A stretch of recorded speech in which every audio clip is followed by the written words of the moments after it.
and he's ready to go. Noodle on his left, Jess on his right. Hey, hold up, don't start a fight. He's got you covered with all the sports. Don't fret, he's wearing shorts. It's time for Waking Jake in the morning, Waking Jake at night. Jake sucks. Woo! I mean, I don't even know if you're going to need your coffee this morning because we have a special Waking Jake, the post-trade deadline hangover with Jake, BBD, and special guest Peter Moylan, live from Truist. Live from Truist. Do you guys 1 p.m. game today? 12:20. Oh, shit. Yeah, feeling happy. Feeling happy you made me that call last night. Hey, can you help me out in the morning? Yeah, sure. Dude, I love sleep. That's so honestly, I was going to apologize, but I'm probably cutting into your game prep, and you don't need that. That's right. I have my game prep behind me. Look, he's right behind me. There he is. I got so many support staff in this room. You have no idea. That's awesome. You're doing a radio for this series, or are you doing radio? How's that going? That's so much fun. It's so chill. It's so relaxed. I really enjoyed it. Don't tell these guys though. Are you? Do you have to be more descriptive? Is it just more relaxed in general? What? Ben Ingram, the guy I work with, has been born for radio. So I was listening. I found myself just kind of open mouth staring at him while he talked a little bit last night because of how good his voice is. Yeah. But I picked myself back up and we ended up getting a win last night, so it was good. Well, Peter, part of the reason I hid this from you, I hit you up Stony Baloney last week, and it was way too late, and I was like, no, let's save it. And then I was like, trade deadline next week.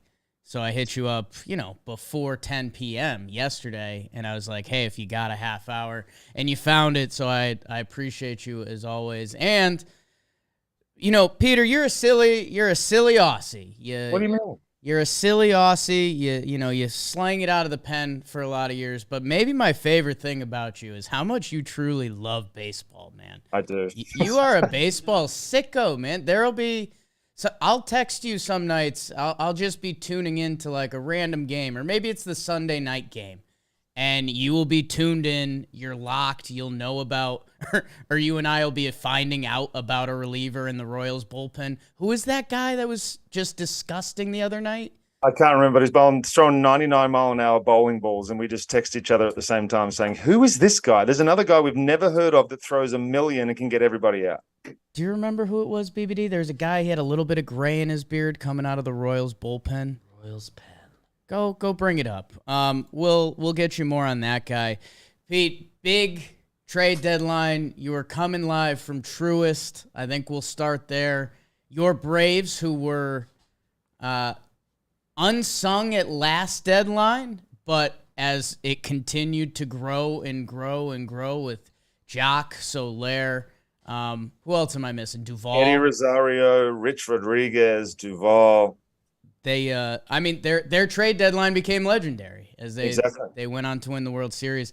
They were a little quiet. They found a quiet part of the night. They got their press release out. It was very new Braves. It was very well organized.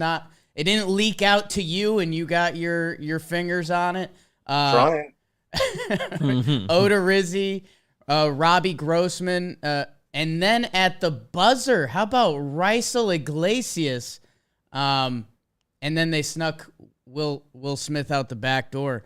How do you feel your Braves did? I personally think they are one of the probably 3 winners of this deadline if you had to write the BuzzFeed article, but how's the feeling over there? It's pretty tough to see Jesse and Will Smith go with what Will did for the team last year and what Jesse's done with the turnaround that he did already this year. But honestly, we got better. And as a team who's still trying to make a good playoff run with a lot of pieces still to come back, I think we did exactly what we needed to. I've loved Rysel Iglesias from the minute he came over here. The multiple arm angles when he was in Cincinnati intrigued me a lot. I love the way that he was able to get through ball games. If he doesn't have one thing working, he can drop his arm angle down and see what's working there. So I just think he's got options. He hasn't had a good year. Kenley Jansen, although he's been good, there has been some issues in tight games, and there's also been some issues giving up runs when we've had a 2-run lead and he's maybe given up one. So the safety net that is Kenley at the back end of the bullpen just got a little bit bigger with Rysel. I love Raisel Iglesias. I've talked about it on Talking Baseball a lot. He has 3 wipeout pitches that, like you said, he can tap into, and then if you want to go arm angles, he can do that. He's a guy that I've tried to guess along pitch by pitch with, and I'm always wrong. I'm wrong every time, and now Kenley, Raisel, Minter, McHugh, Matzik. The Braves actually kind of did bullpen a couple games during the playoffs last year. If they need to, they will be fine. But they also might not need to, Peter, because they have Max Fried, Strider, Morton, Kyle Wright, Ion Anderson, who I think he had a good start. Great start last time out, but he's still got a little bit to prove before we brought back in, but he's been a big game performer as well. But then you add Odorizzi to that. I don't know what the role is going to be. I was talking with Ben yesterday, and we think that it might have something to do with the fact that we've got the doubleheaders coming up against the Mets this weekend. We've got 2 doubleheaders on back-to-back Saturdays, so we're going to need the extra starter. Maybe we carry 6-man through this period. Maybe they do a piggyback with Strider and Odorizzi. I don't know, but Strider was unbelievable last night. 6 innings. We got into the 7th inning, 6 and 2/3 and 13 punch-outs just with a fastball slider. So my initial concern with him and not being able to get through lineups a couple of times is just wavered every time he goes out there and shoves. Yeah, I mean, Strider, I know you guys know. I think the baseball world is going to find out come October whether he's starting or if he's a guy that if they need him to do a couple innings out of the pen, I think the baseball world is going to fully find out about him because it's disgusting. And, man, the Braves is Robbie Grossman's just kind of some outfield insurance for now. So you look at his numbers against left-handed pitching, and you look at Eddie Rosario against right-handed pitching. So what he did is he found a platoon. I know Robbie's switch hitter, but he's mainly going to probably play from the right side as a platoon left fielder. I know Ian Happ's name was out there. Would have loved to have got Ian Happ, but if as a second option, when you look at defense, switch hitting, clubhouse guy. Nobody's ever said a bad word about Robbie Grossman. He comes in, he can fit right into this clubhouse. And, Young Thick buying you any dinner soon? He will be. I'll tell you what, there's a funny story to that. I actually, his hitting streak, I ended his hitting streak by not allowing him to buy Starbucks while I was on the road because it was too packed. So I've accepted full responsibility for that. So now I think as payback, he should probably slip me at least a 2 or 3 mil. Yeah, at least. At least like that's the floor. Pete, we'll keep it in your NL East. Los Mets, I don't want to say quiet because they did make moves. They brought in Vogelbach. They brought in Darren Ruff, and they brought in Givens in the bullpen. I think Givens, he's a bullpen arm. If guys get hot at the right time, you love a good guy with a slot over there. We'll see what he can give them. I know a lot of people are talking about David Robertson for them because they kind of needed more of a bona fide get-out righties and lefties guy. They got a lot of guys on both sides that kind of one or the other. I kind of like Vogelbach and Ruff for them. I think those are, you talk about splits guys. Ruff just mashes lefties. He has. Vogelbach versus righties this year is incredible, and I like the 2 pieces for Buck to play with. It wasn't as splashy as a deadline for the Mets, but they also had the bad man come back last night. What where are you currently at with Mets and Braves? I know a couple nights you, me, Jerry, and Jom had some playful Mets Braves conversations. Where do you currently sit? I don't know. I think Phillies are not done yet either. With adding Syndergaard and Robinson, they've made themselves better. So every team sort of got a little. I think we got a lot better. I think Philly got a little bit better, and I think honestly the Mets stayed about the same. But the Mets were the benchmark as far as talent goes, and they've got the GOAT coming back. So starting pitching may not be an issue if he can stay healthy. The issue then becomes health. If they can't get through the season with those 2 bulldogs at the front end of the rotation, then they might be in trouble. But closing is not an issue with them. Their bullpen has been lock solid once they get to that 9th inning. They've got a couple of other options now too. I think honestly it's just going to be a dogfight between 3 teams, not just 2 teams, between now and come October. Sometimes we get caught up being coastal elitists But this trade deadline actually kind of hammered that home a little bit. Man, the Phillies, I still don't know what to do with them. If they get Harper back, they have the high-end guys that they're fun, man. I just, Mets and Braves on paper and output-wise just seem they're just a tier up. I don't know what kind of effect Syndergaard's going to have, but the biggest issue that I see with these guys is I'm staring at them playing catch right now, is just their starting pitching. I think we saw a bullpen game last night from these guys, so we saw what they had to offer from the bullpen side of it. We didn't see their closer, obviously, but I just don't think they have the pitching to be able to compete, and that's the biggest issue. And Harper's done. I don't know when he's going to come back. Is he going to come back? Is he supposed to be coming back? He's supposed to. At some point. I feel like 3 weeks ago we heard 8 weeks later, so we'll see. I mean, right. I don't know what you do with that. If he comes back, it's a different story, obviously. But I don't know. That's a lot of time off to not seeing live pitching too. So to be able to come back, he was obviously locked before he went on the IL. But is he going to be locked when he comes back? We'll see. Same thing with Ozzy Albies though, with us. Right. Ozzy's been away for a long time. We don't know what he's going to have, but Kirby Yates is coming back, just to throw that out there as well. That's another piece that we don't talk about, but he's in AAA now. He's probably got 2 more outings up there, and then he'll come back and slot into this bullpen too. So I think as far as the East goes, we are nowhere near finished. Bryce Harper had the pins removed from his thumb, and he can ramp up baseball activity. So we will see what that means. Probably September, maybe an added. Well, if you can get it done quicker, you wouldn't. But the September roster size is the thing that's going to be interesting for me too. Is that they can't just call up as many guys as you want. You really have to decide what your need is for the month of September and just have a crack. They made it a little more strategic. It feels like they kind of got that right. Like, it's going to be a couple pitchers, but you should also, those bodies on the team make it more fun if you bring up your speed guy or if you bring up whoever it is. Hope Harper comes back and looks good, obviously, for baseball. And a little willy-nilly NL East, huh? I mean, he can come back next year. That's true. Yeah. That's true for the game. Are we over the Central? The Brewers came out hot this year. Cards were supposed to be in on Soto. I don't know. I drank a lot of Cardinals Kool-Aid early on. I love their studs on the corners, and then they had a bunch of young guys. But like right now, I think they're out of the playoffs. So I don't know.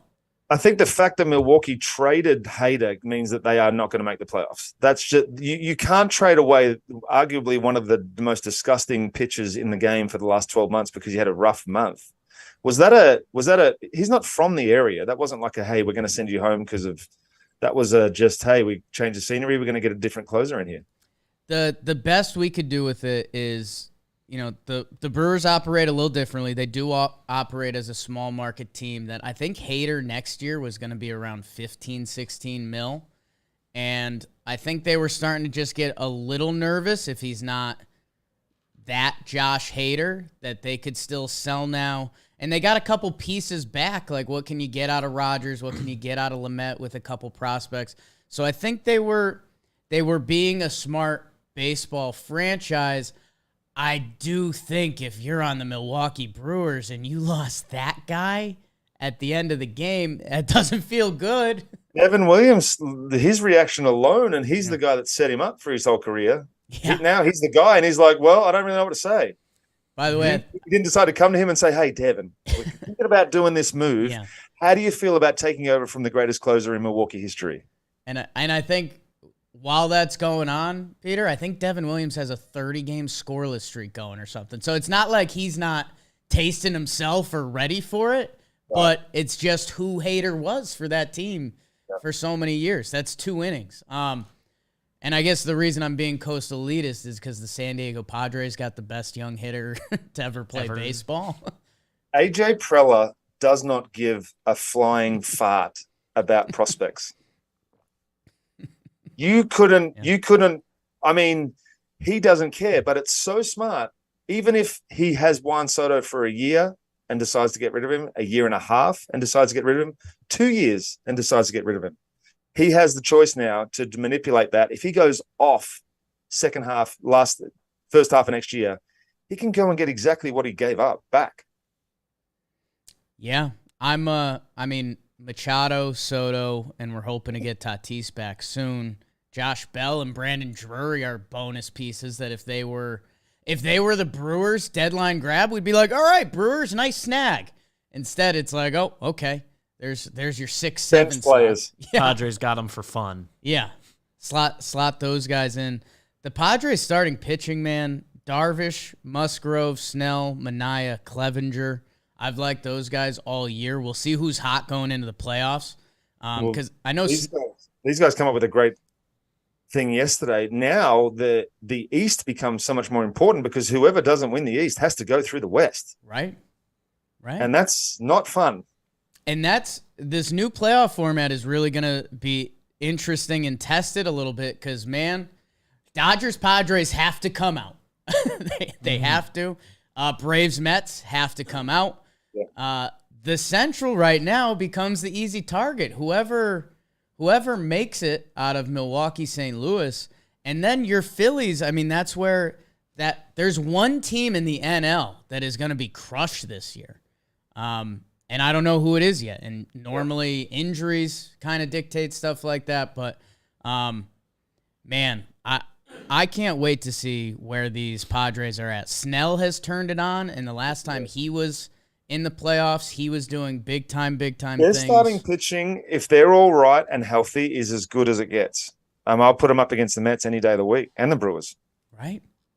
And your Braves. People always and sleep my on. Braves don't. Hey, I can't say that though. You have to say that. I do. Okay, I'm glad. Dodgers stay quiet at the deadline, so their lineup still looks atrocious. Unreal. They did add Joey Gallo, so we'll see if they can tap into that. How do you feel about that? You guys all emotional about that? Are you happy about that? Man, it just is what it is. Like it's been lining up for a long time. So He was obviously going to be on another team. Yeah. I mean, what do you do? What do you do? I just didn't like reading the way that it ended, like in Manhattan, and that article came out. Do you walk around the streets? No, I don't want to show my face. Like, that's not how baseball players are supposed to be treated, man. Yeah, you're right. And New York can be tough, and New York is New York. All of that. Michael Kay, who's been the voice of the Yankees for a while, because sometimes me and Jimmy can say something and you're still not sure. Like we're two guys that hopped in front of microphones. We haven't really our street credit and battle wounds aren't there over the years. Michael Kay said it. If you do read through that article, he's got a couple lines that are just a little off. He says, like New York fans were never gonna accept me, and it was like, well, no, man. I think if you played to who you were on your baseball card in previous years, I think Yankee fans would have been pretty open to that, and Yankee fans actually were fairly receptive because they were winning so much this year. Joey Gallo would come up in 7th, 8th innings, and there'd be some Joey Gallo chants. Like the crowd wanted it. Is he finally going to turn this on, and then we get him too? And it just never happened. So there's some truth to the article. I think there was a little woe is me at certain parts that you're right. If anyone feels like they can't walk the streets in their town wherever you are, that sucks and you shouldn't be there. But there was a little bit like, well, and Michael... You are getting paid to hit a baseball. You're not doing that at all. Michael Kay's words, not mine. I think that the worst 500 at-bats a Yankees ever had.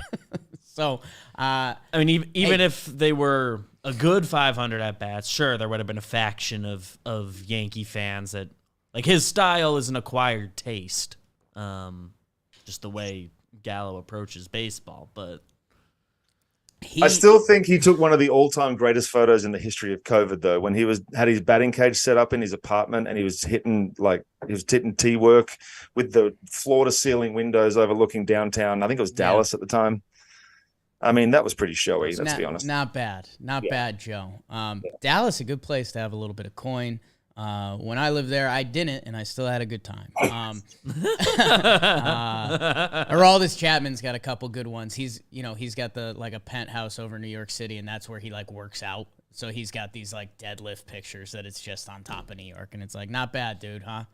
And those set of weights looks very show. Yeah, he's the gold plated, and it's a pristine white. And take your car up the elevator. It's like a scene out of San Andreas or whatever. What's that? That's that where he's just taking the city by storm and just does whatever he wants. Yes. Yes, that's Chappie. Let's go to your American League, Pete. I think the team that, a la the Braves, and I almost put them in the same bucket. I don't think there's a way you can say they didn't address their needs or win at the deadline or whatever kind of phrase you want to use for it. And it's one of the more well-run organizations in baseball, a la the Braves. The Houston Astros, man. People had questions about catcher. Would they make the big, Wilson Contreras move? That didn't feel their style. That's not what they value from the catching position. They get Vasquez, man, who he's a dog. Maldonado's buddy, too. They played together in winter ball, so they know each other really, really well. I mean, those guys are going to figure it out back there and be fine. And then if you need to pinch run or defensive replace, those guys are going to be as interchangeable as they come. If Vasquez does get hot, you can run him out there. Same with Machete. Win-win for them. How do you feel about the Astros as far as you're going to face them at some point? Like that's your go through. Yes. And do you think you got good enough to be able to go through the Astros? I do. I mean, I believe in baseball as a sport. I think those teams they're neck and neck, man. I really do. The Astros won the series this year 4-2, 5-2. All the games were super close. Every game came close. Down to the end. That said, Yankees basically never led in any game, but they were all close. And the Yankees have shown their front office has changed. We're obviously too locked in. We've made a company out of being locked into the Yankees. You are able to tell some of their philosophies as they change and evolve. They believe much more in defense this year, and that's why they got Harry Bader right at the buzzer of the deadline. That was the thing that he's as good a center fielder as there is in the National League, maybe in baseball. Works harder than anyone you've ever seen. You're going to love him. I'm excited because at my core, my two favorite positions in baseball are center field and third base. When someone plays those the right way, that sends me to a place into another world. Don't have to talk about it. It's okay. We'll talk about it this weekend. Harry Bader. I am so excited to see him patrol center field. He's banged up right now. He should be back. And the Yankees' move was Harrison Bader, if he comes back and is right, what he can do from innings 7 through 9 or a spot start in the playoffs should be more impactful than Jordan Montgomery, who's pitched a lot of meaningful innings for the Yankees, really well-liked guy. The surprise was, and the rumor is that the Yankees were pretty in on Pablo Lopez to the point that they thought it really could happen, which would have made Montgomery expendable. And that's the only tightrope that the Yankees are walking in this trade right now, is their pitching depth. The Braves just got Odorizzi. You can't Houston was able to sell Odorizzi because they have so many arms. If the Yankees have an injury or a hiccup to two pitchers, they find themselves September could become a not fun month for the Yankees. So that's the risk they ran for a guy who should be a defensive replacement center fielder for them. Especially if you have trouble with either one of your two starters, then it might be that might be it for you guys, unfortunately. What's King's done right of his broken elbow? You're not coming back. How are we feeling about Chapman in the 6th and 7th? And has he accepted the role? Let's see. His last couple outings have been good. He was atrocious before that. I can only imagine, again, think about what we were just talking about, the guy with the penthouse over NYC who was known as the baddest man to throw a baseball ever. And now you're coming in the 6th inning in a blowout game against the Orioles or something. Shout out to the Orioles. We'll see, man. Clay Holmes has been a little shady lately. They did add bullpen arms. Efros. What do you mean shady? What do you mean? Hold on. He's not getting swings and misses. Is he not? So a lot of his swings and misses were based on balls. So are guys just taking now? I think it's a little bit of that. I think a little bit of the scouting report is now out.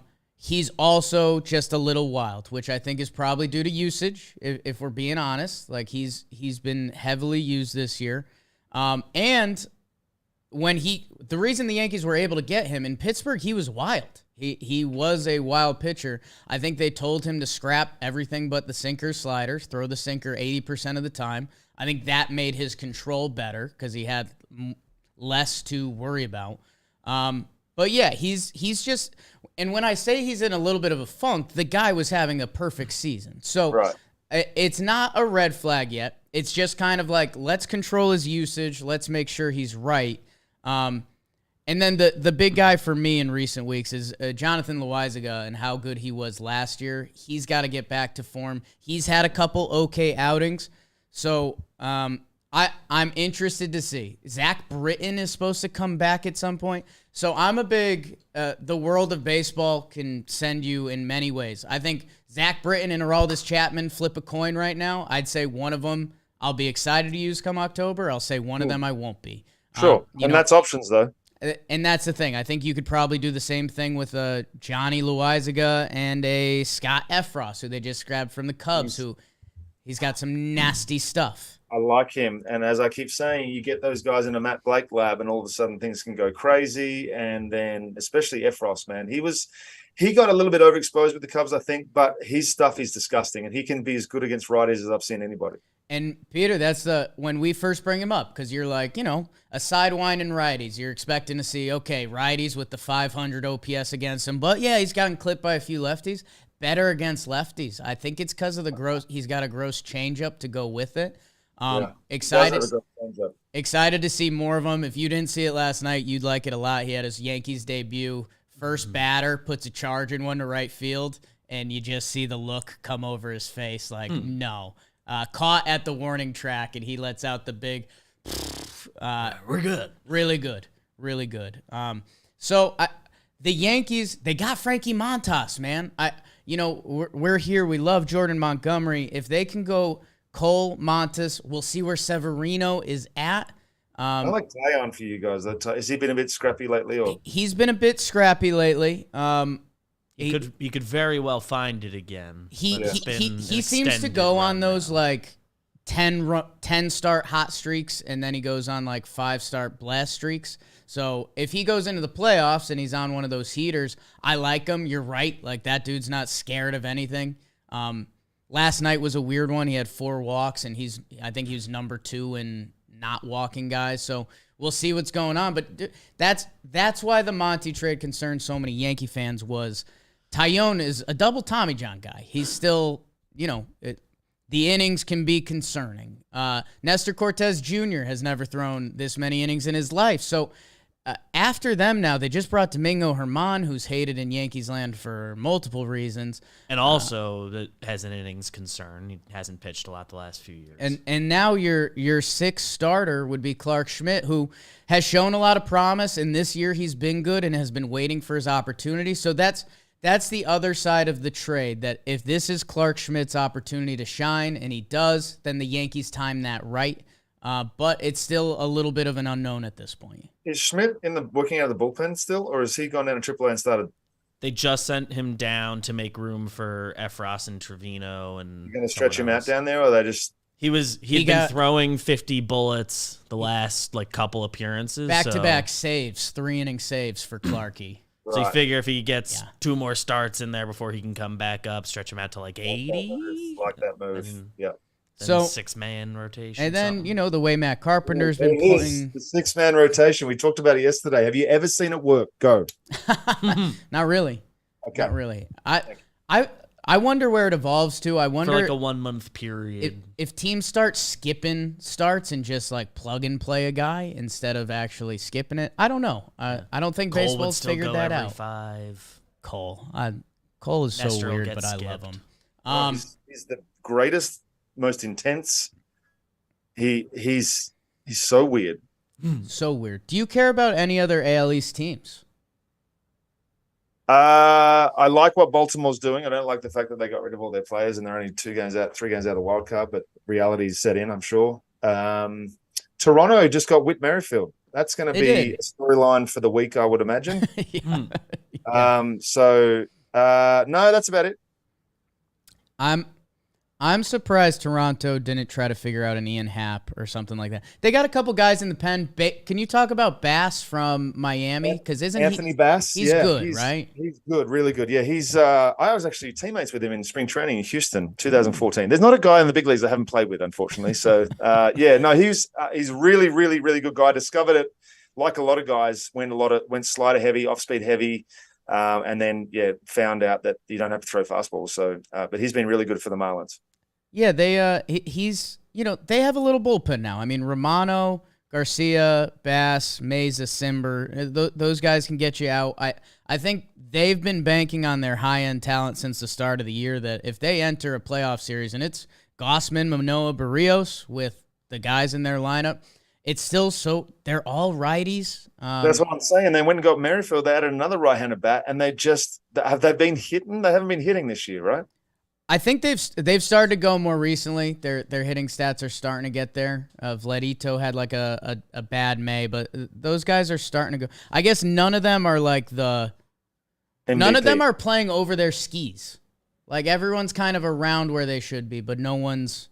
It would have been a nice. No one's having like their A+ version of themselves. I read something yesterday before they made any moves, saying that there was an article comes out like there is every year about some team that says that they're not happy with the lack of moves and this, that, and the other. Every time I read that, I'm like, listen, fellas, you know how you change that? Play better. Right. So they give you guys an incentive to go get some more players. Don't just blame the fact that you guys haven't played very well on the fact that you don't have the right pieces. You've got all the pieces there. Go out and do it. Which was the Chicago White Sox, who they didn't deserve going out and getting anyone. I do think they're about to go. They have a very easy schedule right now, and they're kind of healthy for the first time. What are they doing with La Russa? The guy fell asleep in the first inning the other day. I don't know, Pete. I really don't. You think he just went on a bender the night before and said, I've just got to show up and do this? I think he's just picture a person you would meet in society who says, "Hi, I'm 77 years old." Right. That's old. Like I pretty sure I can swear we'll see where modern medicine is at, but when I'm 77, I don't think I'm going to be saying like I'm young. I'm locked in. I'm barely locked in now. I don't think I'm going to be at 77. Do you like the Mariners? It's 11 p.m. It's game time, Pete. Gates are open. Anything on the Mariners? Anything else you want to get off your chest? Bit of chest hair, actually. I'm a bit need to trim that up a little bit, but apart from that, I'm glad you haven't. You're welcome. No, Soto getting traded was I thought the Cardinals had that in the bag, but they wouldn't throw Carlson in there. So in comes AJ Preller, sweeps that up. Trade deadline was intense. I think you don't judge a trade until a couple of years after, obviously, until you see the minor league talent that goes swapped. And a lot of the time you don't ever hear about these guys again. So I think it's exciting to see what Preller did. I think more GMs should buy into that theory and maybe go a little bit harder, especially because there's only 14 teams that are really trying. So I think we're heading in the right direction as a game. I'm liking where we're at. I think even across sports, like NBA first-round picks used to be held on strong, and then they ran the analytics on it. And if you're not like a top 5 guy, like that's not. And then look at the Los Angeles Rams. Like they've been trading their first-round picks every year and getting bona fide studs. Worked out okay. Yeah, so I think that's a good. I think it's a good trend in sports because that just means there's good talent being moved. Speaking of good talent making it move. Peter Moylan, thank you. It's my pleasure. You know that. On short notice, you always have the spikes on. You're always ready to get a couple outs. I need to. That's how I extended my career. It's be available. It's how you're wired. Dude, enjoy the radio call. See you tonight. And I will see you later. A little teaser for some of the John Boy Media people. So everyone go tweet at Peter Moylan. Please. Follow him. Tell me what you think about me. Unfollow him. Did you like this? Peter, you're the best. Go have a great call. See you later, big dog. Thank you. Anytime. Love. Lots of love. That was Peter Moylan. Should have been at least one-time All-Star Peter Moylan. Go look at the stat page. He's got the receipts. And just a delightful guy. Delightful guy. Man,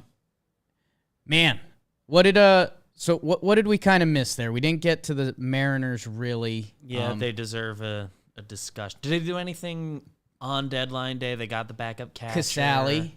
And they got Matt Boyd to eat a couple innings, I guess, in September. Potentially Matt Boyd. So, hey, Luis Castillo and Matt Boyd, you got your everything the Yankees feared about, some pitching depth. You've got some options there with their young guys. Just overall depth to the team. And, we get caught up in the deadline a lot. Sometimes we forget about trades. Trades before the year should count a little bit. They got Carlos Santana a few weeks ago. That should just count. That one full counts. That was in July. They traded for Eugenio Suarez and Jesse Winker before the year, which I know doesn't count. And this year that was it would have probably happened tight. in January, but so guys they've brought in via trade. Adam Frazier, I'm not counting because I think that was before the lockout, right? Was that our joke? I don't or was know. that after the lockout? We didn't. It was before the lockout, but we haven't talked about it on our show, Yeah. so I don't know if it happened. Yeah. They via trade, the Seattle Mariners have brought in Carlos Santana, Eugenio Suarez, Jesse Winker, Luis Castillo, and then a couple of those other pitchers we mentioned. So I know you can't lump that because if you're another team right now, you should be saying we traded for a guy before the season. Just what they've established that they're going for it. And by the way, it's an underrated part of the Mariners that doesn't get discussed enough. And the Yankees got a dose of it last night. They have real arms in their bullpen. Paul Sewald and what he's turned into is amazing. A lot of life back there. Andres Munoz, electric and young. Guy can throw 103. He did to Aaron Judge, but I think he threw 80% sliders last night. And the nuts part was they weren't good sliders. He was just spinning them. But because you were living in fear of the 103, he survived an inning against the Yankees. He almost didn't, but you can see the clear talent. Eric Swanson looked really good for them. And then Festa, Penn Murphy, Matt Brash, and they're going to have one of their guys kick to the bullpen in the playoffs, a George Kirby maybe. They've got options. They are a very real team. Dude, I didn't even notice Swanson last night. Yeah. Nice little changeup on him. They are a real team. It just is how do they stack up compared to the Yankees and Astros, who have been a tier above. It feels like those teams are on the collision course. It feels like the Mariners and Toronto are just weird mirror images of each other. Really like Seattle's pitching. You really like Toronto's hitting. East Coast, West Coast, North. North? They're both kind of just away from everyone else. And then I guess the other things we didn't talk really about with Pete. We talked about the NL Central. Trev's Twins. Trevor Plouffe would be mad if we didn't give his Twins a little more love. Yeah, they did a lot. They got Jorge Lopez, the closer, who I argue is one of their biggest threat out of the bullpen in a long time. And the guy who's probably behind him, 1B, would be Duran, who is a Wake and Jake favorite. You guys can go see the receipts from that spring training episode where me and BBD said, who the hell was that guy? That guy's got some life. Because it was different. Michael Fulmer, that was sneaky too, man. And Tyler Mahle, arguably the third best starting pitcher to go. Yeah. Twins are looking to get a playoff dub. That would be huge for that franchise. And Tyler Mahle to Fulmer to Duran to Lopez is a winning playoff formula they traded for. They might have literally just got a playoff game. Not Duran, and Sonny Gray is there. Joe Ryan's been good this year. They gave themselves some options. Their lineup is still scary. We'll see what it looks like come playoff time and who's hot. The Twins deserve a little more love. Cubs, what is you doing, baby?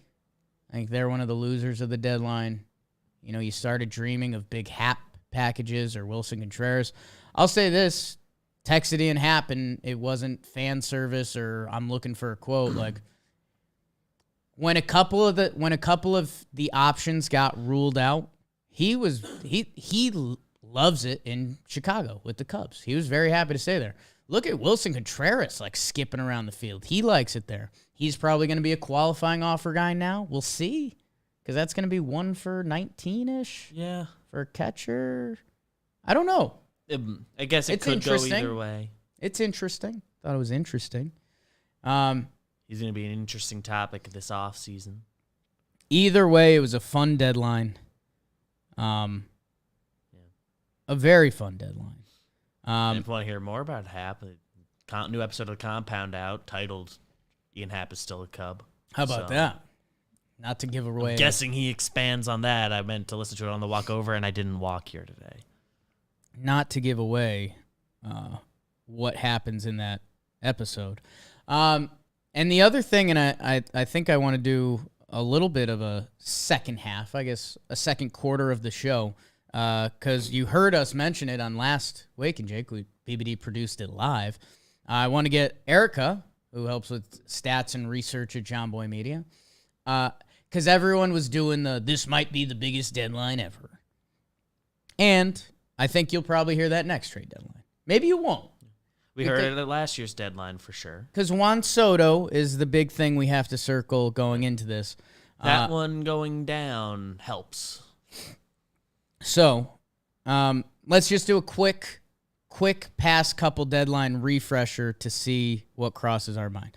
Last year was a big one, by the way. Yeah. And it was described that way in real time. Trey Turner and Max Scherzer. Max Scherzer is a legendary pitcher, Hall of Fame.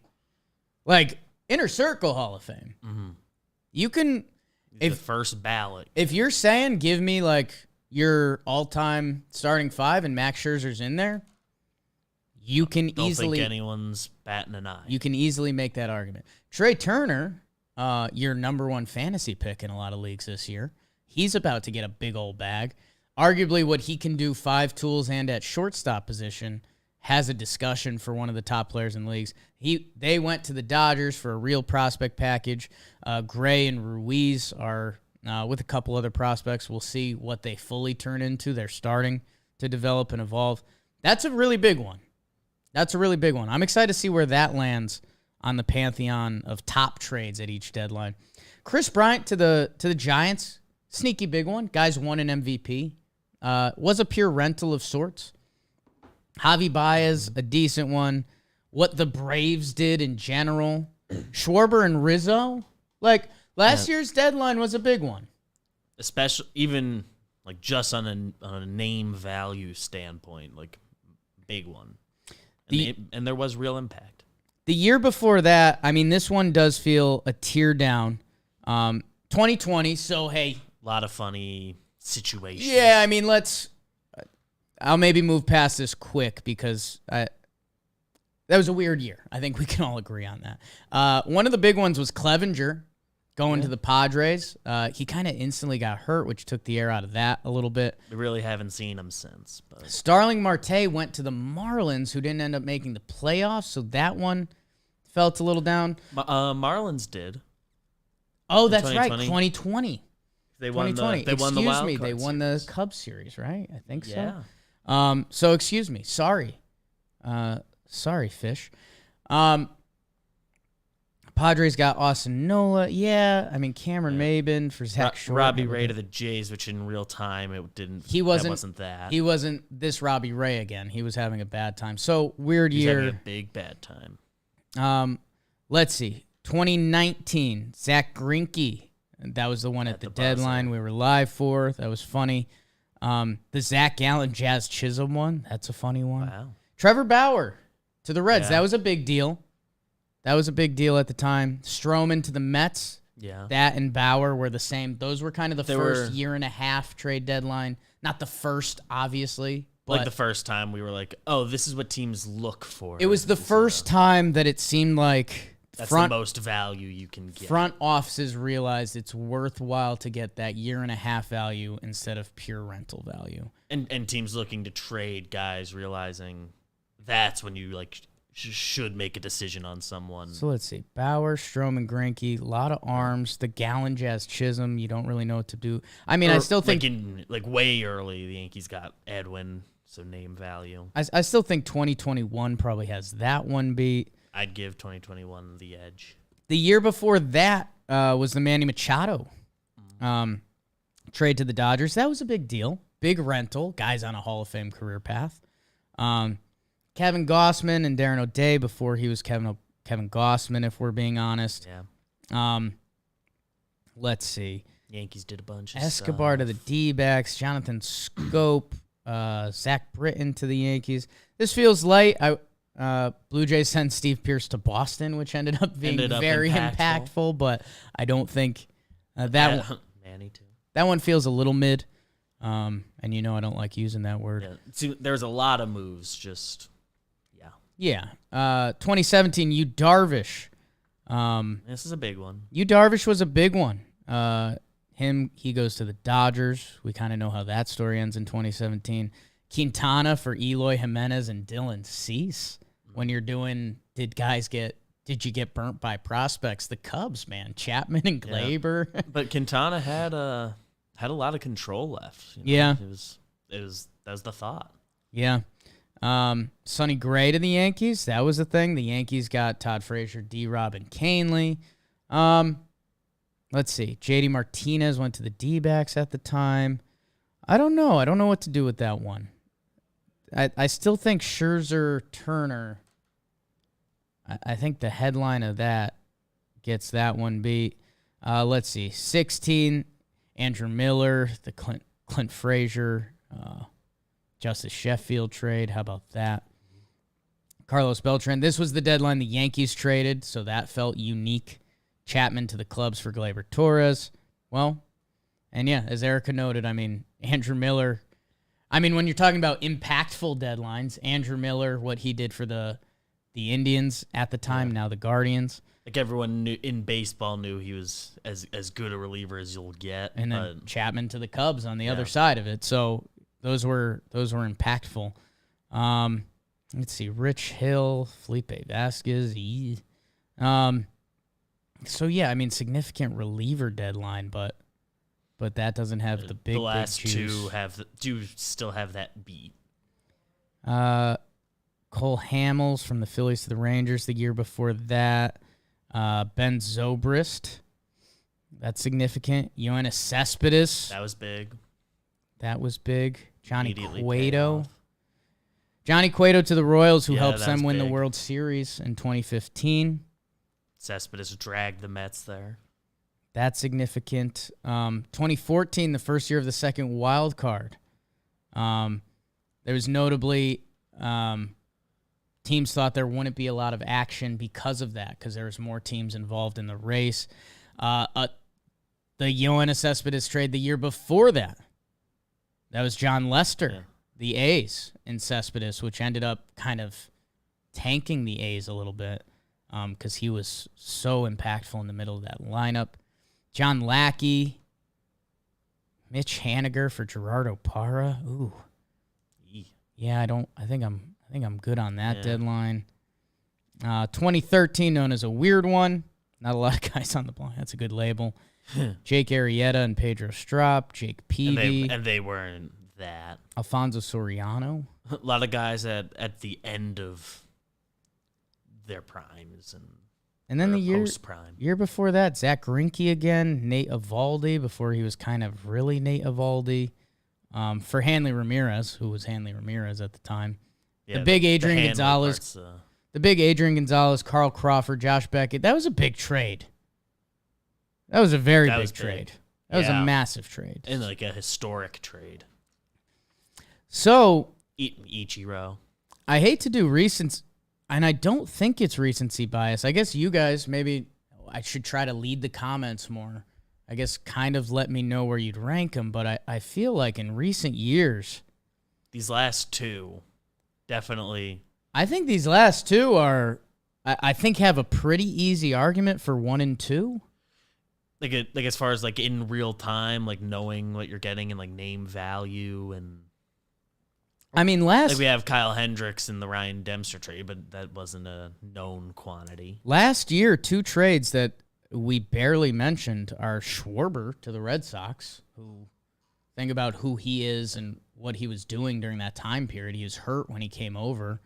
And Anthony Rizzo to the Yankees, like that's an all-time Cubs guy that went over to the Yankees. I guess Gallo trade was also. Yeah, in real time.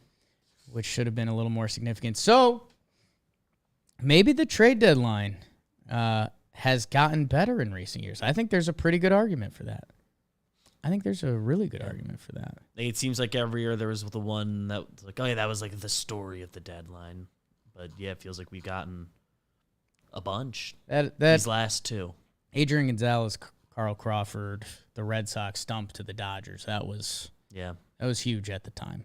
Adrian Gonzalez is one of those guys that sneaky comes up on if you start butter knifing stats. He had like one of the better 8-year runs. Good. He's not good. Each year going to the Yankees, a big one. 2012, noteworthy. Not good. He's fabulous.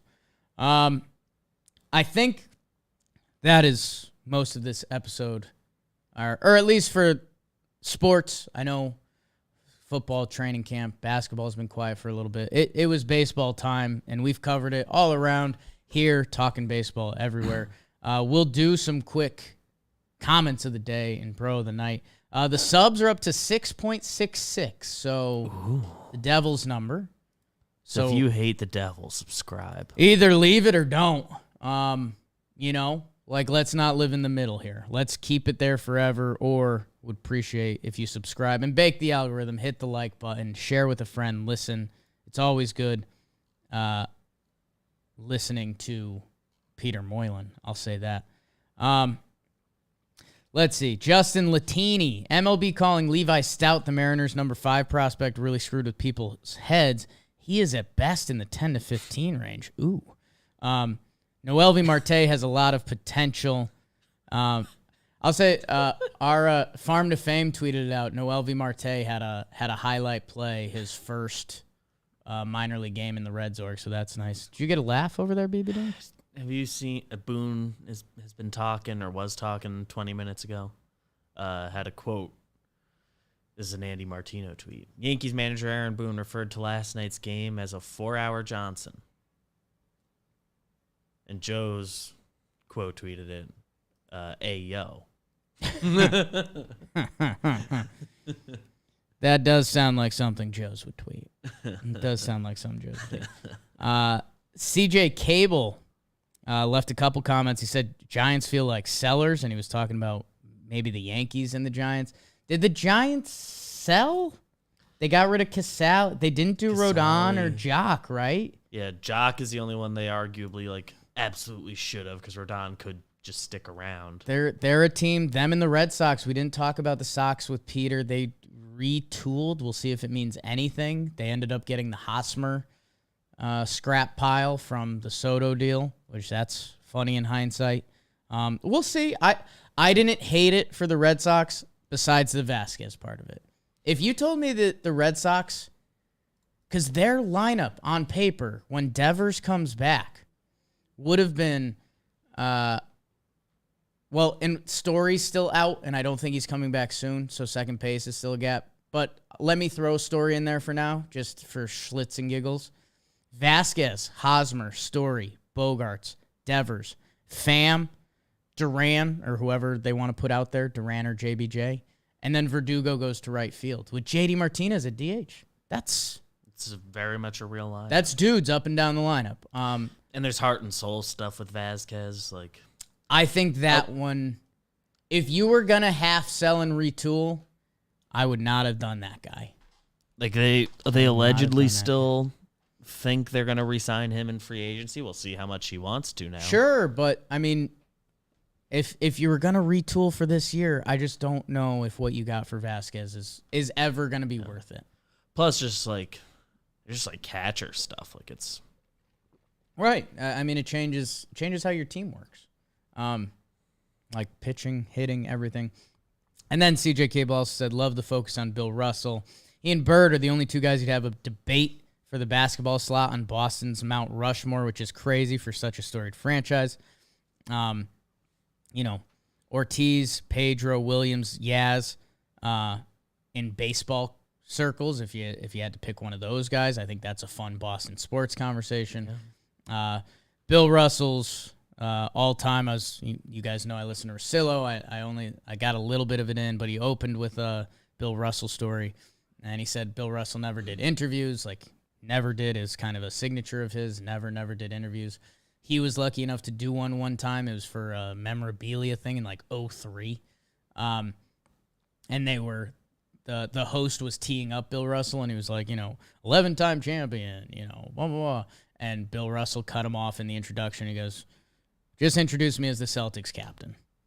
And, if you're a Boston sports fan, that's the stuff that makes it move. So, an absolute legend. Thank you guys for leaving comments. Leave some on today's episode. Tell us what you really think about Peter Moylan after you tweeted at him. And then, I hate to do this on back-to-back episodes, but the bro of the night, someone you should be talking about, another sad one, Vin Scully. How about that, going to bed last night? Talk about baseball Mount Rushmore guys. If you're doing media or broadcasters or however you want to label it. And you know what the other thing that was cool about Vin Scully, obviously not a Dodgers fan, so don't have the full appreciation of it as a lot of them do.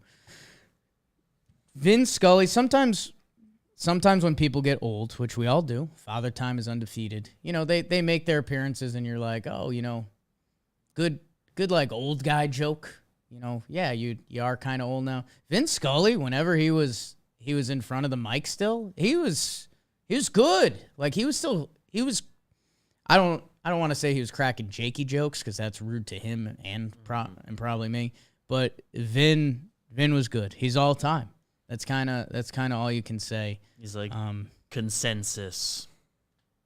He's one of the 3 best announcers ever. GOAT. I talk about opening my GOAT museum one day. Like Vin Scully, no brainer. So that's first ballot.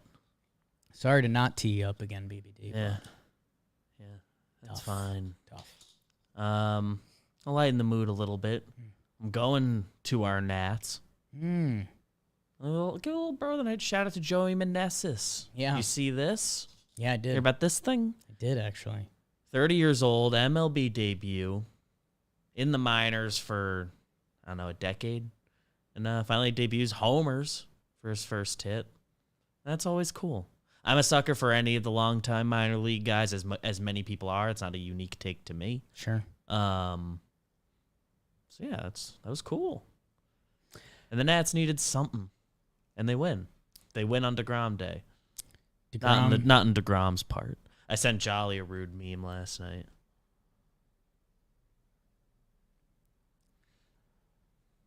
DeGrom came back. It's a crazy part of the deadline. Looked good. Casual 102. Joey Meneses, or however you say the name, is very close to the guy who owns Billy's now. Like almost the exact same name. So I sent it to him, and I thought that was funny. There's one letter off. It's one letter off. So that cracked me up a little bit. All right, people. I think we need to wrap it up. I have an 11:30, so we are doing something fun this weekend. If you're in tune with John Boy Media, you may know. If not, you'll probably know by the end of the weekend. Besides that, go check out Warehouse Games. BBD and the Ice Boys were Monday. You may have watched that. You may know the result. If you don't, you need to watch. It's an awesome game. Awesome game. And all the floorball games have been incredible. New one coming out tomorrow. Wormburners debut? Wormburners against right? Forgotten Rotten. That doesn't put lead in your pencil. And there's a little matchup on Monday. I forgot about that. Genuinely, people, I know part of my job is to mention our stuff. The floorball is incredible. Also, Compound got mentioned before. Ian Happ, a guy that was supposed to get traded. Apparently not, and that's the title of the episode. Farm to Fame, talking about some prospect packages. Peter Moylan, Kelsey Winger, Matty Mass. One of the best combos this company has. Talking baseball, we did a couple. We did a Soto live reaction. We did an episode after that. John Boy Morning and all the stuff on AMP. Go check all of that out. Talking Yanks, obviously highs and lows yesterday. The Monty one, probably an all-time weird pod for us. Check out everything on the John Boy Media Network. Anything Joe's does. Ashlyn's great. Love her. You guys are the best. Enjoy your weekend. We will see you back here Monday. Just another manic Monday. Bake it.